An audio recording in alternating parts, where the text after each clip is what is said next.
Hello दोस्तों, स्वागत है आपका हमारे यूट्यूब चैनल मरीन वर्ल्ड में। दोस्तों, आज के इस वीडियो में मैं आप लोगों को बताऊंगा अकाउंटेंट कैसे बने। दोस्तों, वीडियो में आगे बढ़ने से पहले मैं आपसे रिक्वेस्ट करना चाहूँगा कि अगर आपने अभी तक मेरा चैनल सब्सक्राइब नहीं किया है तो इसे ज़रूर सब्सक्राइब कर लीजिएगा और अगर वीडियो अच्छा लगे तो इसे शेयर ज़रूर कीजिएगा। तो चलिए दोस्तों, इस वीडियो को स्टार्ट करते हैं। निजी और सार्वजनिक दोनों ही क्षेत्रों में विभिन्न व्यवहारों से संबंधित बातों का हिसाब रखना अनिवार्य होता है, जिसमें वित्तीय लेन देन की जानकारी सहेज कर रखना, बिलिंग तैयार करना और भेजना, वित्त से संबंधित हिसाब की जांच पड़ताल रखना, विभिन्न टैक्स से संबंधित दस्तावेज को संभाल कर रखना और इन्हें समय पर भरने से संबंधित प्रक्रिया में सहायता करना आदि बातें शामिल होती हैं। मुख्यतः ये सभी कार्य अकाउंट विभाग के अंतर्गत आते हैं, जहां पर कार्य करने वाले व्यक्ति को अकाउंटेंट कहा जाता है। मुख्य रूप से वाणिज्य शिक्षा धारा से उत्तीर्ण छात्रों का, यानी कि कॉमर्स बैकग्राउंड से कॉमर्स स्ट्रीम से पास आउट छात्रों का अधिकतर बार झुकाव अकाउंटेंट के रूप में कैरियर बनाने की तरफ होता है। अगर आप भी अकाउंटेंट के तौर पर कैरियर बनाना चाहते हैं और सही जानकारी प्राप्त करने की इच्छा रखते हैं तो इस वीडियो में दी जाने वाली जानकारी आपके लिए काफ़ी महत्वपूर्ण साबित होगी। यहाँ हम आपको अकाउंटेंट बनने के लिए आवश्यक परीक्षाएं, उपलब्ध शिक्षाक्रम, आवश्यक पात्रताएं तथा ऐसे व्यक्तियों को दी जाने वाली सैलरी इत्यादि अहम पहलुओं के बारे में हम विस्तार से बताएंगे। पहले हम ये जान लेते हैं कि अकाउंटेंट का अर्थ क्या होता है। आमतौर पर आप में से अधिकतर लोगों ने अकाउंटेंट पद के बारे में सुना होगा, जिसका सही से अर्थ जानने की आपको इच्छा भी रहती है। यहाँ हम आपको अकाउंटेंट का हिंदी में अनुवाद बता देते हैं। पहले इसका हिंदी में मतलब होता है लेखपाल, जिसे कि मुनीम भी कहते हैं। किसी भी निजी संस्था, व्यावसायिक क्षेत्र की कंपनियां, कारखानों आदि में विभिन्न वित्तीय व्यवहारों का हिसाब किताब रखना बहुत ही अहम और जिम्मेदारीपूर्ण कार्य होता है।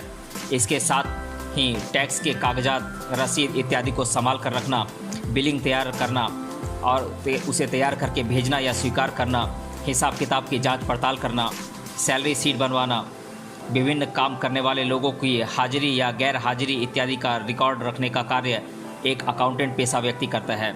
इस तरह के अकाउंटेंट पेशा व्यक्ति आपको सार्वजनिक क्षेत्र में दिखाई देंगे, जहां संबंधित सार्वजनिक क्षेत्र की कंपनियों, संस्थाओं तथा विभागों में इन सभी बताए गए कार्यों को करते हुए ये लोग नज़र आते हैं।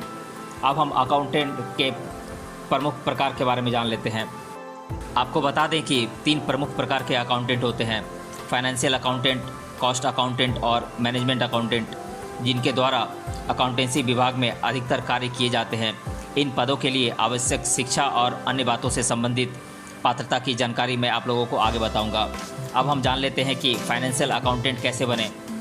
इच्छुक छात्र को वाणिज्य शिक्षा धारा से, यानी कि कॉमर्स बैकग्राउंड से न्यूनतम स्नातक की डिग्री, यानी कि बैचलर डिग्री को अकाउंटेंट विषय में के साथ उत्तीर्ण किया हुआ होना चाहिए।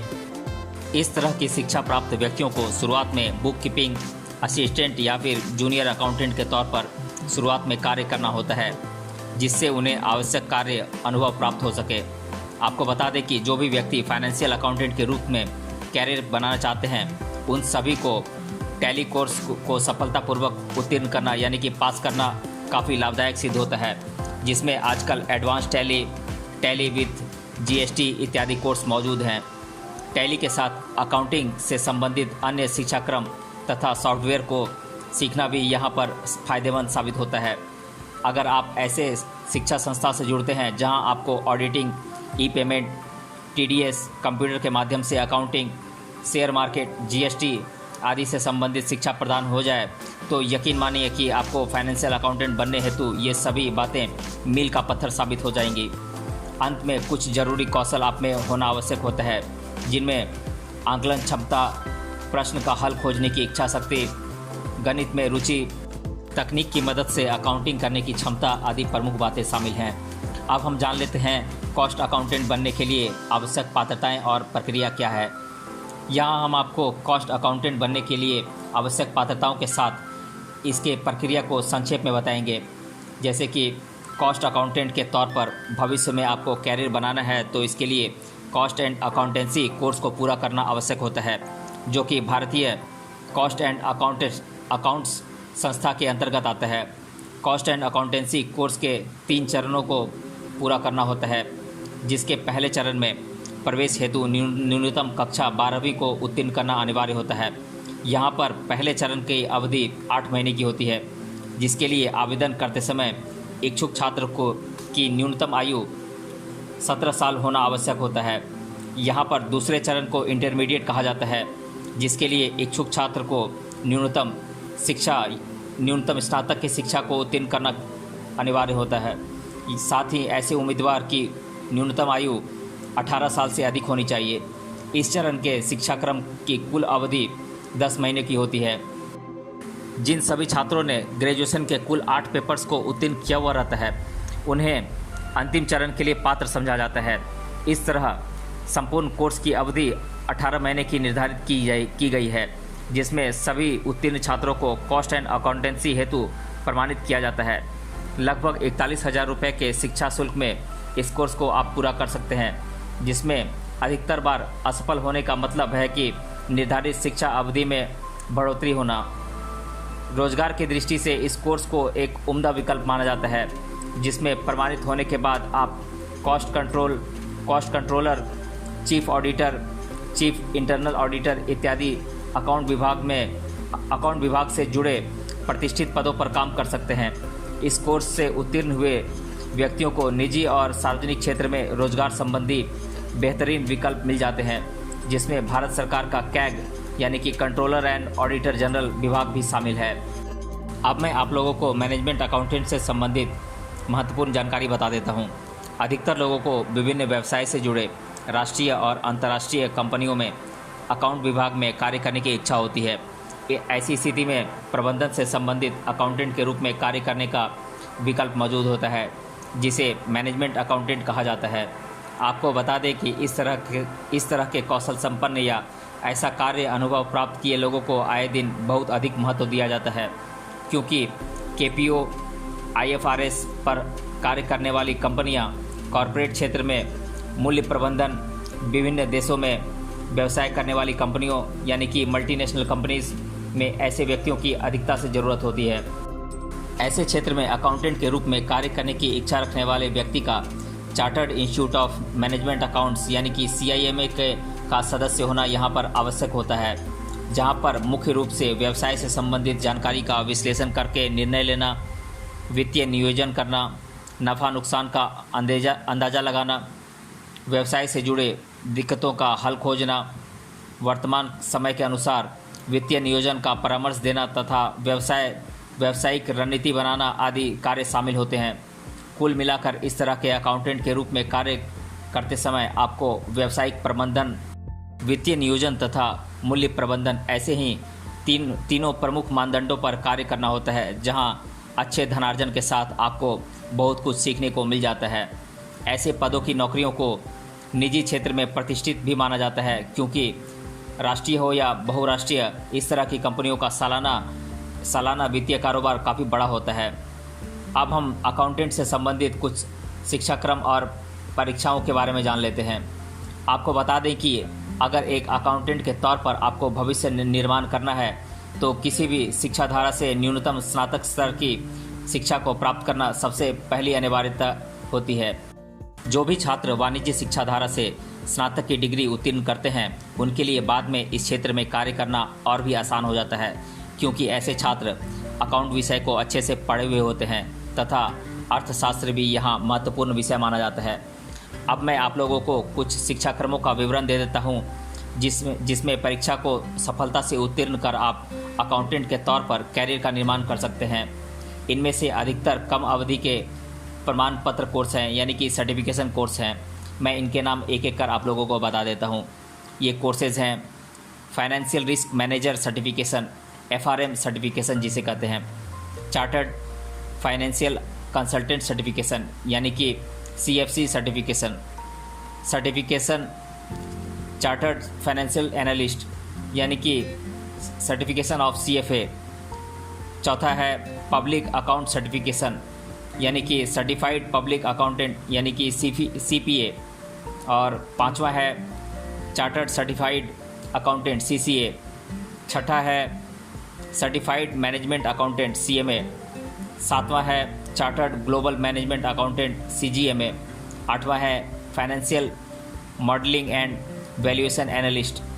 9वां है कॉस्ट मैनेजमेंट अकाउंटेंट CMA इत्यादि प्रमुख कोर्सेज हैं। इन कोर्सेज को सफलतापूर्वक उत्तीर्ण कर आप अकाउंटेंट के रूप में कार्य करने के लिए सक्षम बन जाते हैं। आपको बता दें कि इन सभी कोर्सेज हेतु आवश्यक पात्रता, शुल्क, अवधि इत्यादि भिन्न होते हैं, परंतु अंततः आप इसके द्वारा सार्वजनिक और निजी क्षेत्र में अकाउंटेंट के तौर पर रोजगार प्राप्त कर सकते हैं। इन सभी कोर्सेज के अलावा आप चार्टर्ड अकाउंटेंट यानी कि CA कोर्स के लिए भी प्रवेश ले सकते हैं, जिसे उत्तीर्ण करने की चरणबद्ध प्रक्रिया की अवधि ज़्यादा होती है। पर जो भी व्यक्ति इसमें सफलता हासिल करते हैं उन्हें सुनहरे भविष्य के निर्माण हेतु ढेर सारे विकल्प प्राप्त हो जाते हैं। अब मैं आप लोगों को अकाउंटेंसी से संबंधित ग्रेजुएट और पोस्ट ग्रेजुएट डिग्री कोर्सेज के बारे में बता देता हूं। तो ये प्रमुख शिक्षाक्रम हैं: bachelor of commerce in accounting, bachelor of arts in accounting, chartered accountant CA, bachelor of science and science in accounting, BBA in accounting, MBA in accounting, MCOM in accounting इत्यादि प्रमुख कोर्सेज हैं। अब मैं आप लोगों को अकाउंटेंट पद पर कार्य करने वाले लोगों की सैलरी के बारे में बता देता हूं। सबसे पहले आपको इस मुख्य बात को ध्यान में रखना है कि अकाउंटेंट पद निजी और सार्वजनिक यानी कि पब्लिक सेक्टर और प्राइवेट सेक्टर दोनों ही क्षेत्रों में मौजूद होते हैं। इसके अलावा जिस भी कंपनी, संस्था या व्यावसायिक क्षेत्र में ये पद उपलब्ध होते हैं उसके आधार पर सैलरी तय की गई होती है। आमतौर पर अकाउंटेंट पद के लिए शुरुआत में सालाना लगभग 3 लाख रुपए से लेकर 5 लाख रुपए तक सैलरी दी जाती है, जिसमें कुछ समय बाद बढ़ोतरी हो जाती है। यहाँ पर जो लोग चार्टर्ड अकाउंटेंट के तौर पर कार्य करते हैं उन्हें सालाना लगभग 7 लाख रुपए से लेकर 10 लाख रुपए तक सैलरी दी जाती है। अब हम अकाउंटेंट विषय को लेकर छात्रों के द्वारा जो पूछे जाने वाले सवाल होते हैं मैं उन्हें एक एक कर आप लोगों के साथ डिस्कस कर देता हूँ। पहला प्रश्न है, क्या अकाउंटेंट के तौर पर नौकरी पाने हेतु टैली कोर्स को उत्तीर्ण करना अनिवार्य होता है? तो मैं बता दूं कि वैसे टैली कोर्स को उत्तीर्ण करने की अनिवार्यता नहीं होती है, परंतु इस कोर्स को उत्तीर्ण किए हुए छात्रों को नौकरी में चयन के दौरान प्राथमिकता दी जाती है। दूसरा प्रश्न है, सामान्य तौर पर कितने प्रकार के अकाउंटेंट पाए जाते हैं? तो मैं बता दूं कि मुख्यतः 3 प्रकार के अकाउंटेंट होते हैं, जैसे कि financial accountant, cost accountant, management accountant. तीसरा प्रश्न है, सामान्यतः एक अकाउंटेंट पद पर कार्य कर रहे व्यक्ति और चार्टर्ड अकाउंटेंट में क्या अंतर होता है? तो इसका जवाब है कि किसी भी स्नातक परीक्षा को उत्तीर्ण कर अकाउंटेंट से संबंधित सर्टिफिकेट कोर्स और टैली इत्यादि को पूरा कर आप अकाउंटेंट के तौर पर कार्य कर सकते हैं, परंतु चार्टर्ड अकाउंटेंट के तौर पर वही लोग कार्य कर सकते हैं जिन्होंने CA कोर्स के सभी चरण उत्तीर्ण किए हैं तथा उनका ICAI में चार्टर्ड अकाउंटेंट के रूप में नामांकन हुआ है। चौथा प्रश्न है, भारत के अकाउंटेंट पद के लिए सामान्यतः कितनी सैलरी दी जाती है? तो इसका जवाब है सालाना लगभग 3 लाख रुपए से 5 लाख रुपए तक शुरुआती सैलरी अकाउंटेंट के तौर पर कार्य कर रहे व्यक्ति को दी जाती है। पांचवा प्रश्न है, क्या मुझे अकाउंटेंट के तौर पर सार्वजनिक क्षेत्र में नौकरी मिल सकती है? तो हाँ, इसका जवाब है हाँ, बिल्कुल मिल सकती है। तो दोस्तों, अब तक आपने अकाउंटेंट के रूप में कैरियर से संबंधित लगभग सभी प्रमुख पहलुओं पर जानकारी हासिल की, जिसमें हमने आपको सभी आवश्यक बातों से परिचित कराया।